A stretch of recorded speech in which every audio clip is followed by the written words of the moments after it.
if Hillary gets elected, once Hillary is elected, what is the next step for the voter?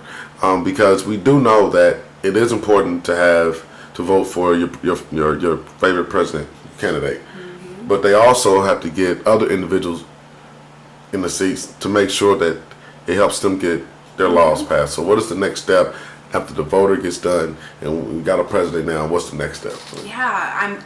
Well, actually, the next step is now. I think it's very imperative when we're looking at the presidential race that we just don't have president on the ballot.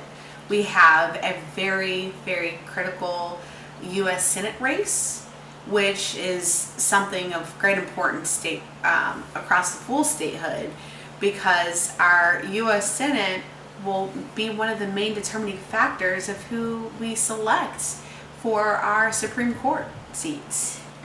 Also, in addition, we have on the ballot our state Senate races in some aspects and state representative races, where their voice is literally so powerful, and I'm thankful I get to witness that within my daily realms.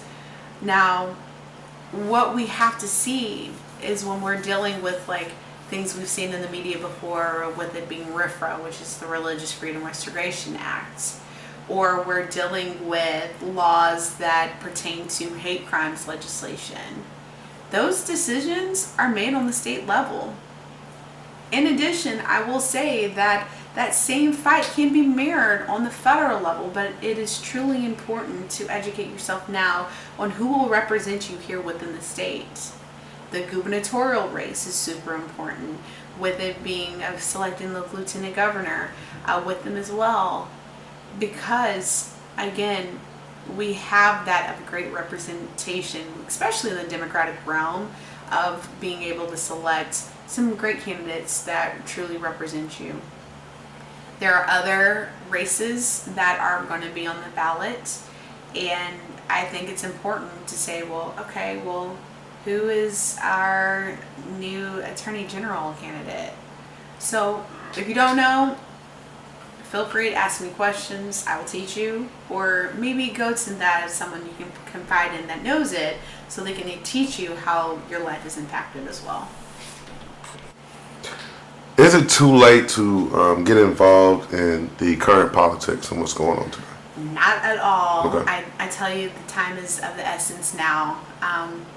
With it being able to connect with maybe a local political entity, such as maybe the Marion County Young Democrats, Indiana Young Democrats.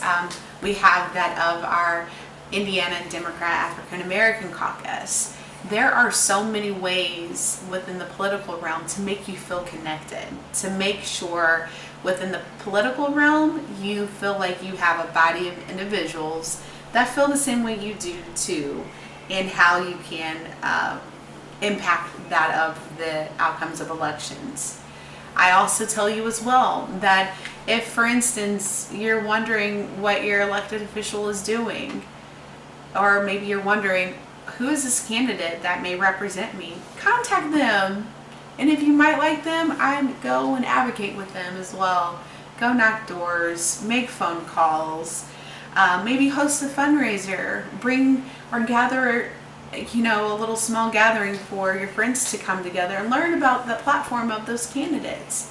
Things like that are not inaccessible. They're very much of good access, And I really cannot stress it enough to just get involved.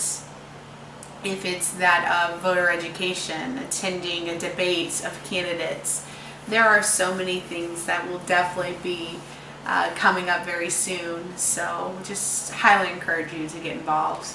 And just giving my little outreach, if you want to be a part of Marion County Young Democrats or Indiana Young Democrats, or want to be connected with maybe a local chapter outside of those two areas, let that be an invitation to you, where I'll be more than happy to get you connected.